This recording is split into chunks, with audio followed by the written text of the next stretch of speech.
எனக்கு மிகவும் பிரியமான நண்பு சகோதர சகோதரிகளே, உங்களை பார்ப்பதில் அதிக மகிழ்ச்சி அடைகிறேன். உங்களுக்கு அறிமுகமான ஒவ்வொரு கதைகளை ஷேர் செய்யுங்கள்.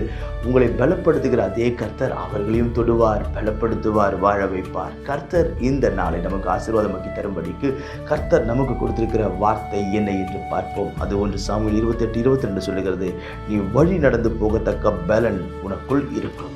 நீ வழி நடந்து போகத்தக்க பலன் உனக்குள் இருக்கும் என்று கர்த்தர் சொல்லுகிறார்.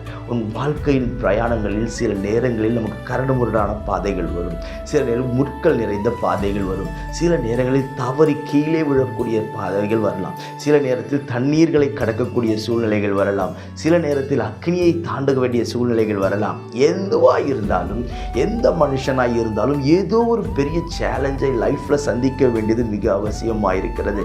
அதை கடந்து வரும் பொழுது தான் அவர்களுக்கு சில காரியங்களை கற்றுக்கொள்ளுகிறார்கள், சில காரியங்களை கர்த்தர் உணர்த்துகிறார். என் அன்புக்குரியவர்களே, ஒருவேளை உங்களுடைய வாழ்க்கையிலும் இப்படிப்பட்ட சூழ்நிலைகள், இப்படிப்பட்ட பாதைகளை நீங்கள் கடந்து வந்து கொண்டிருக்கலாம். இன்றைக்கு கர்த்தர் சொல்லுகிறார், நீ வழி நடந்து போகத்தக்க பலன் உனக்கு இந்த காலை வேளையில் கர்த்தர் கொடுக்க போதுமானவராய் இருக்கிறார். ஜெயிக்கக்கூடிய பலனை தர அவர் போதுமானவராய் இருக்கிறார். ஐயோ, இந்த யோர்தானை நான் எப்படி கடக்க போகிறேன், எப்படி இந்த தீயை நான் கடக்க போகிறேன், எப்படி நான் இந்த சிங்க கெபியன் கடக்க போகிறேன், எப்படி என் மேனேஜ்மெண்ட்டை நான் கடக்க போகிறேன், எப்படி இந்த நாளை நான் கடக்க போகிறேன் என்று சொல்லி பல யோசனைகள் உங்களுக்குள் வந்து கொண்டே இருக்கலாம். பயப்படாதிருங்கள். காரணம் என்ன? கர்த்தர் கடந்து போகத்தக்க பலனை உனக்கு தருவார். வழி நடந்து போகத்தக்க பலன். சிலரெல்லாம் நடக்க முடியாமல் பாதியிலே உட்கார்ந்துருவாங்க. ஐயோ, நமக்கு இதெல்லாம் முடியாது, நமக்கு இதெல்லாம் செய்ய முடியாது, நமக்கு இதெல்லாம் மேற்கொள்ள முடியாது என்று சொல்லி கலங்கி ஒரே இடத்தில் உட்கார்ந்து கொண்டிருப்பார்கள். அன்புக்குரியவர்களே, இன்றைக்கு உங்களை பார்த்து சொல்லுகிறேன், கர்த்தர் உங்களை பலப்படுத்தி கடந்து போக, ஏறி போக, ஜெயிக்க அவர் பலன் தர போதுமானவராய் இருக்கிறார். பிரியமானவர்களே, ஏறி போக பலன் தருவார். கலங்காதிருங்கள், சோர்ந்து போகாதிருங்கள். சவுலை பார்த்து இஸ்ரவேல் மக்கள் எல்லாம் சொன்னார்களாம், இவனா நம்மை நடத்த போகிறான், இவனாய் நம்மை பாதுகாக்க போகிறான், இவனா நமக்கு தலைவன் என்று சொல்லி அவனை குறித்து ராஜ்யபாரம் வரும் பொழுது அற்பமாய் பேசும் பொழுது வேதம் அழகாய் சொல்லுகிறது, சவுல் காது கேளாதவனை போல் இருந்தானாம். அவனுடைய வெற்றியின் முதல் ரகசியமே, அவன் ராஜ்யபாரத்தில் உட்கார்ந்துக்கான முக்கிய காரணமே என்ன தெரியுமா? அவன் காது கேளாதவனை போல இருந்தான் என்று சொல்லி இன்றைக்கு உன்னுடைய வாழ்க்கையில் ஏறி போக முடியாதபடி சில நெகட்டிவ் தாட்ஸ், சில நெகட்டிவான வேர்ட்ஸ், நீ இப்படி தான் இருப்ப, உன்னால் மேலே போக முடியாது, உன் குடும்பம் இப்படி தான் இருக்கும், உன் குடும்பத்தில் எல்லாருக்கும் இப்படி தான் சம்பவிக்கும் என்று சொல்லி பல காரியங்களை உங்களுக்கு சொல்லிக்கிட்டே இருக்கலாம். ஆனாலும் கர்த்தர் சொல்லுகிறார் என்ன தெரியுமா? வழி நடந்து போகத்தக்க பலன் உனக்கு இருக்கும். அவர் பலப்படுத்த போதுமானவராய் இருக்கிறார். யாருக்கு அவர் பலன் கொடுக்கிறார்? யாருக்கு அவர் கர்த்தருடைய பலனை கொடுத்து அலங்கரிக்கிறார் என்று வேதம் சொல்லுகிறது. சங்கீதம் 29:11 சொல்லுகிறது, தமது ஜனத்துக்கு அவர் பலன் கொடுக்கிறார். யாருக்கு கொடுக்கிறாராம்?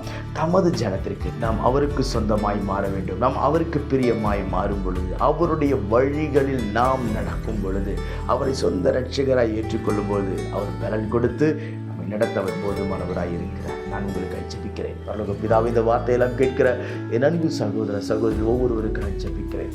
மேன்மைப்படுத்தி நிலைநிறுத்துவீராக ராஜா. வழி நடந்து போகத்தக்க பலனை தருவீராக. இன்னைக்கு ஆண்டவரே, ஏதோ ஒரு காரியத்தில் பலனை எல்லாம் இழந்து போய் நிற்கிற பிள்ளைகள் ஒவ்வொருவருக்கும் பலத்தை கொடுப்பீராக. எந்தெந்த பகுதியெல்லாம் பலம் இல்லாமல் உட்கார்ந்து கொண்டிருக்கிறார்களோ அந்த இடத்திலெல்லாம் பலன், கர்த்தருடைய பலன் பூரணமாய் விளங்கட்டும். ஆண்டவரை நிரப்பி நடத்துவீராக. பெரியவர் பெரிய காரியங்களை செய்ய நாமத்தை மகிமைப்படுத்தும். இயேசுவின் நாமத்தில் ஜெபிக்கிறேன், ஜீவனுள்ள பிதாவே. ஆமென், ஆமென். God bless you. எனக்கு மிகவும் பிரியமான என் அன்பு சகோதர சகோதரிகளின் ஒவ்வொருவரையும் சந்திப்பதில் அதிக மகிழ்ச்சி அடைகிறேன். வெகு நாள் காத்திருப்பு இருதயத்தை இளைக்க பண்ணும், விரும்பினது வரும்பொழுதோ ஜீவ விருட்சம் போல் இருக்கும் என்று கர்த்தருடைய வார்த்தை சொல்லுகிறது. கடந்த சில வருடங்களாகவே நமக்கு ஒரு ஆராதனை செய்வதற்கு ஒரு இடம் வேண்டும் என்று சொல்லி நாம் ஜெபித்து கொண்டிருந்தோம். அநேக இடத்தில் சொல்லி வைத்திருந்தேன், கேட்டுக்கொண்டிருந்தோம், அங்குமிங்குமாய் அலைந்து கொண்டிருந்தோம். ஆனால் சரியாக இடம் அமையவில்லை. ஆனால் இன்றைக்கு கர்த்தர் கிருபையாய் நமக்கு ஆராதிக்கும்படி நல்ல இடத்தை கொடுத்திருக்கிறார். இதுவரை நான் எதிர்பார்க்கவே இல்லை. ஆயத்தமாக்கப்பட்ட ஒரு மேல் வீட்டை கர்த்தர் நம்முடைய ஊழியம் நடத்தும்படி ஒவ்வொரு ஞாயிற்றுக்கிழமையும் மாலையில் 6 மணியிலிருந்து 8:30 மணி வரை நாம் இணைந்து கர்த்தரை ஆராதிக்க போகிறோம். பிரியமானவர்களே, என் அன்பு ஜனங்களே, நீங்கள் எந்த சபைக்கும் போகாத ஒரு ஆளாய் இருந்தால், நீங்கள் இயேசு யார் என்று அறிந்து கொள்ள வேண்டும் என்று விரும்பினால், ஒருவேளை வியாதி இருந்தால், பிரச்சனைகள் இருந்தால், கஷ்டங்கள் இருந்தால், துக்கங்கள் இருந்தால், உங்கள் யாவரையும் நான் அன்போடு வரவேற்கிறேன். காத்திருக்கிறேன்.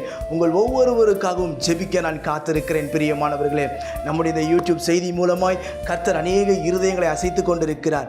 எனவே நீங்கள் இது அருகிலே யாராவது இருப்பீர் என்று சொன்னால், சென்னையில் இருப்பீர் என்று சொன்னால், உங்கள் யாவரையும் நான் அன்போடு வரவேற்கிறேன். நாம் இணைந்து கர்த்தரை ஆராதிப்போம், கர்த்தருடைய ராஜ்யத்தை கட்டுவோம். நான் இந்த வீடியோவில் இதை கீழே என்னுடைய அட்ரஸ் வருகிறது, அட்ரஸை எடுத்துக்கொள்ளுங்கள். என்னுடைய ஃபோன் நம்பர் வருகிறது. இன்னும் உங்களுக்கு ஏதாவது டீட்டெயில்ஸ் வேண்டும், இதோடைய காண்டாக்ட் பண்ண உங்களுக்கு ஏதாவது டீட்டெயில்ஸ் வேண்டும் என்று சொன்னால் நீங்கள் தயவாய் தொடர்பு கொள்ளுங்கள். நான் உங்களுக்கு ஆலோசனை கொடுப்பேன். நிச்சயம் நாம் சேர்ந்து கர்த்தரை ஆராதிப்போம், அவரை உயர்த்துவோம், கனப்படுத்துவோம். உங்கள் ஒவ்வொருவரையும் என்னுடைய தனிப்பட்ட விதத்தில் நான் அன்போடு வரவேற்கிறேன். God bless you.